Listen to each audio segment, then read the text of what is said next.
Hello welcome, मैं हूं अरुण कुमार यादव और आज इस वीडियो में हम सीखेंगे परिमेय और अपरिमेय संख्याओं को पहचानना। तो जो क्लास 9 का अध्याय 1 है संख्या पद्धति, इसमें आपको परिमेय और अपरिमेय संख्याएं पहचान में आनी चाहिए। तो यहाँ पर देखो, सबसे पहली बात, जो परिमेय और अपरिमेय संख्याएं होती हैं ये वास्तविक संख्याओं का प्रकार है। मतलब जो वास्तविक संख्याएं होती हैं वो परिमेय और अपरिमेय संख्याओं से मिलकर बनी होती हैं। तो यहाँ पर परिमेय संख्या क्या होती है पहले इसको समझते हैं। ऐसी संख्या जिसको हम P/Q के रूप में लिख पाएं, जहां पर ये तीन कंडीशंस लागू होती हैं, उसको हम बोलते हैं परिमेय संख्या। मतलब ऐसी संख्या जिसको आप P/Q के फॉर्म में लिख पाओ, जहां पर P एक पूर्णांक हो, Q एक पूर्णांक हो और Q 0 के बराबर ना हो। ठीक है, पूर्णांक आप लोग जानते हैं। ठीक है, पूर्णांक मैं आपको पहले पढ़ा चुका हूँ। ठीक है, पूर्णांक क्या होते हैं, देखो जैसे आपने लिखा 0, 1, 2, 3, इस तरह से आप कहीं तक भी चले जाओ अनंत तक।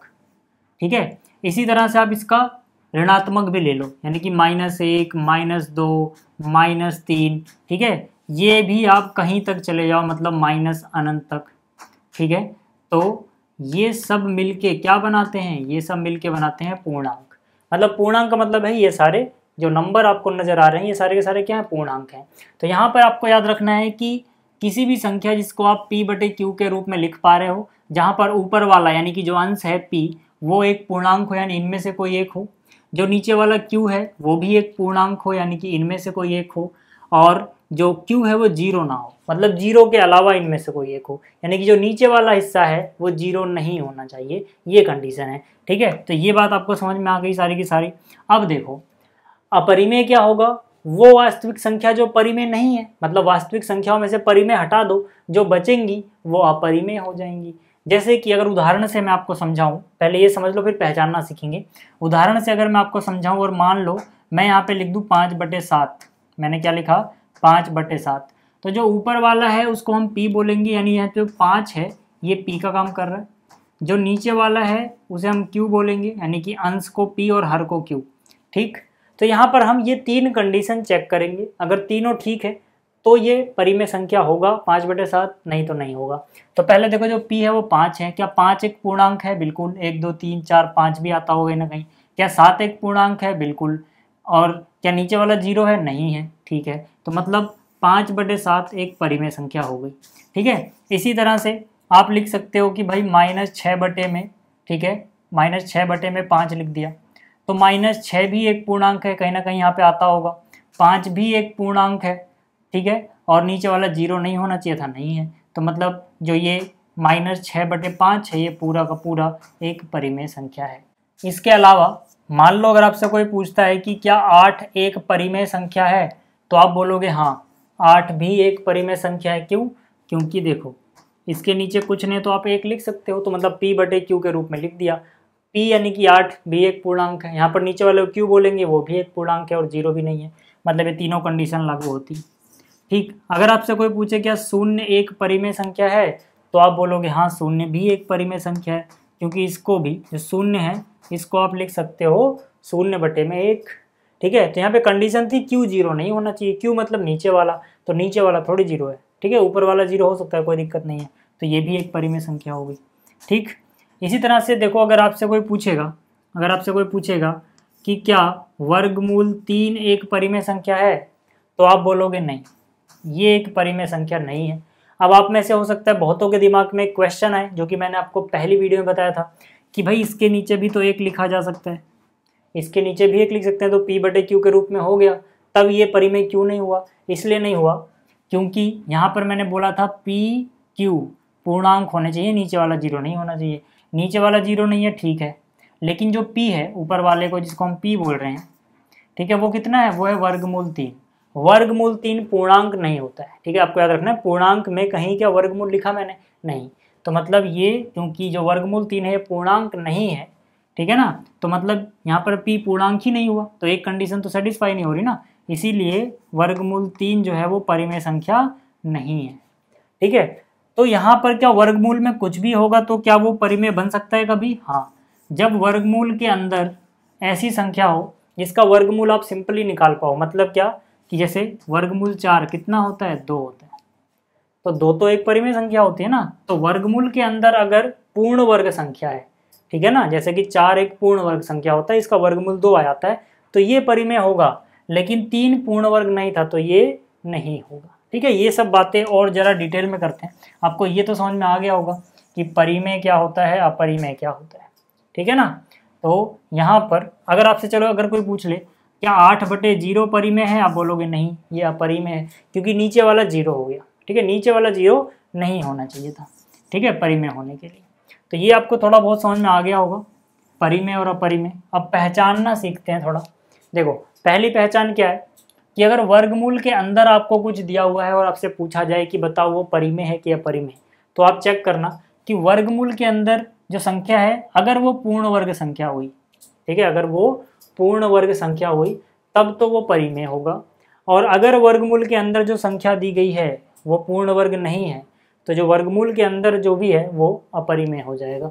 जैसे जैसे मान लो अभी मैंने लिखा था कि भाई वर्गमूल के अंदर अगर कोई 4 लिख दे तो इसका उत्तर 2 होता है जो कि परिमेय होगा। लेकिन अगर वर्गमूल के अंदर कोई 3 लिख दे तब इसका तो वर्गमूल नहीं निकाल पाओगे, तो ये अपरिमेय होगा। ठीक है, पूर्ण वर्ग क्या होती हैं ये मैं आपको बता चुका हूँ। जैसे कि 1 का वर्ग 1 होता है, 2 का वर्ग 4 होता है, 3 का वर्ग 9 होता है, 4 का वर्ग 16 होता है। ठीक है, इसी तरह से आगे भी आपको बहुत सारी मिलेंगी। तो ये संख्याएं जो किसी संख्या का वर्ग करने पे आ रही है, किसी प्राकृतिक संख्या का वर्ग करने पे आ रही हैं, इन सबको हम क्या बोलते हैं, इनको हम बोलते हैं पूर्ण वर्ग संख्या। ठीक है, कक्षा 8 में भी आपने पढ़ा था। तो अगर वर्गमूल के अंदर कोई पूर्ण वर्ग संख्या है तब तो वो परिमेय होगी, और अगर पूर्ण वर्ग नहीं है, जैसे कि यहाँ पर 1 और 4, 1 के बाद सीधा 4 आ गया, 2 और 3 छूट गए, तो मतलब 2 और 3 क्या है, पूर्ण वर्ग नहीं है। ठीक है, इसी तरह से यहाँ पे 4 के बाद 9 आ गया, बीच में जो संख्याएं छूट गई वो भी पूर्ण वर्ग नहीं होंगी। ठीक है, तो वर्गमूल 3 हो गया, ठीक है, वर्गमूल 5 हो गया, वर्गमूल 7 हो गया, ये सब क्या होंगे, अपरिमेय। जबकि वर्गमूल 4 हो गया, वर्गमूल 1 1 के बराबर होता है, वर्गमूल 9 3 के बराबर होता है, ये सब क्या होंगी, परिमेय। ठीक है, एक तो ये आपको ऐसे समझ में आ गया। इसी तरह से घनमूल में भी जिसका आप निकाल पाओ पूरा पूरा, ठीक है, वो क्या होगा, वो हो जाएगा परिमेय। नहीं निकल रहा है, फंस रहा है, तो वो अपरिमेय। ठीक, अब यहाँ पर देखो दशमलव प्रसार के हिसाब से हम कैसे बताते हैं। अगर शांत दशमलव है तो परिमेय है, अगर अशांत दशमलव है तो वो 2 तरह का होता है। ठीक है, अगर वो अनवसानी आवर्ती है तो परिमेय होगा, अगर वो अनवसानी अनावर्ती है तो अपरिमेय होगा। क्या मतलब है इन सब का, शांत दशमलव का मतलब है कि भाई जब आप भाग कर रहे हो तो शेषफल 0 आ जाए, यानी कि दशमलव कहीं ना कहीं जाके दशमलव के बाद अंक खत्म हो गए। जैसे मैंने लिखा 2.5, ठीक है, अब 0.5 के बाद कोई अंक नहीं आ रहा, मतलब यहाँ पे रुक गया है। जब ऐसे रुक जाएगा तो इसको बोलेंगे हम शांत दशमलव। ठीक है, जैसे कि मान लो अगर आपके पास 5/2 होता, ठीक है, 5 को अगर आप 2 से भाग करो तो 2 दूनी कितना, 4, 5 में से 4 गया 1, दशमलव लगाओगे 0, 2 पंजे कितना 10, ठीक है, 0 आ गया, मतलब शेषफल 0 आ जाए। ठीक है, शेषफल अगर 0 आ रहा है तो मतलब वो शांत दशमलव होगा, और शांत दशमलव वाली जो संख्याएं होती हैं वो परिमेय होती हैं। ठीक है, तो आपको ये समझ में आ गया कि शांत दशमलव का क्या मतलब है। ठीक है, इसी तरह से आप और भी सोच सकते हो, जैसे मैंने लिखा 2.58, ठीक है, 2.89, ऐसे बहुत सारी संख्याएं आप सोच सकते हो जो शांत दशमलव है। अब यहाँ पे आता है अनवसानी आवर्ती और अनवसानी अनावर्ती, दोनों अशांत दशमलव है। अशांत का मतलब कभी भी शेषफल 0 नहीं आएगा, भाग आगे बढ़ता ही रहेगा। ठीक है, इसमें 2 जो टाइप हैं, इसमें पहला क्या है, अनवसानी आवर्ती, जो कि परिमेय होगा। अनवसानी आवर्ती का मतलब है, ठीक है, यहाँ पर आवर्ती का मतलब है कि कोई भी एक ही अंक या फिर कुछ अंकों का समूह बार बार रिपीट हो रहा है। ठीक है, जैसे यहाँ पर अगर आप, ठीक है, जैसे कि अगर आप मान लो 10/3 करो, ठीक है, यानी कि 10 को 3 से भाग दो। ठीक है, शांत आपको समझ में आ गया होगा। 10 को 3 से अगर आप भाग दोगे तो क्या मिलेगा आपको, देखो मैंने यहाँ पर लिखा 10, यहाँ पर लिखा 3, 3 तियाँ 9, ठीक है, शेषफल आ गया 1। ठीक, और यहाँ पर दशमलव लगा के 0 बढ़ाया, फिर 3 तियाँ 9, फिर से शेषफल आ गया 1, बार बार 1 आ रहा है, दशमलव लगा के 0 बढ़ाऊंगा फिर से 10 बनेगा, 3 तियाँ 9, फिर से आ जाएगा 1। मतलब अब चाहे पूरी जिंदगी भर इस भाग को करते रहो, हमेशा शेषफल 1 बचता रहेगा, भाग आगे जाता रहेगा। तो मतलब कि यहाँ पर बहुत सारे ऐसे 3 3 3 3 3 छुपे हुए हैं, ठीक है। तो ये कभी खत्म नहीं होगा। तो यहाँ पर क्या आया, ये 3.333 ऐसे ही आगे बढ़ता ही जा रहा है, कभी खत्म ही नहीं हो रहा। कभी खत्म नहीं हो रहा मतलब कभी शांत नहीं हो रहा, तो ये अशांत है, ठीक है, यानी कि अनवसानी है। अब क्योंकि यहाँ पर 3 की बार बार आवृत्ति हो रही है, 3 बार बार आ रहा है, ठीक है, तो ये अशांत आवृत्ति है, मतलब अनवसानी आवृत्ति है, ठीक। तो इसको एक और तरीका होता है लिखने का, ठीक है, ये 3 मैंने यहाँ लिखा, दशमलव के बाद जो चीज़ बार बार आ रही है उसके सर पे यहाँ पर ऐसे बार लगा दो, ठीक है। ऐसे बार लिखने का मतलब है 3 बार बार आ रहा है, ठीक।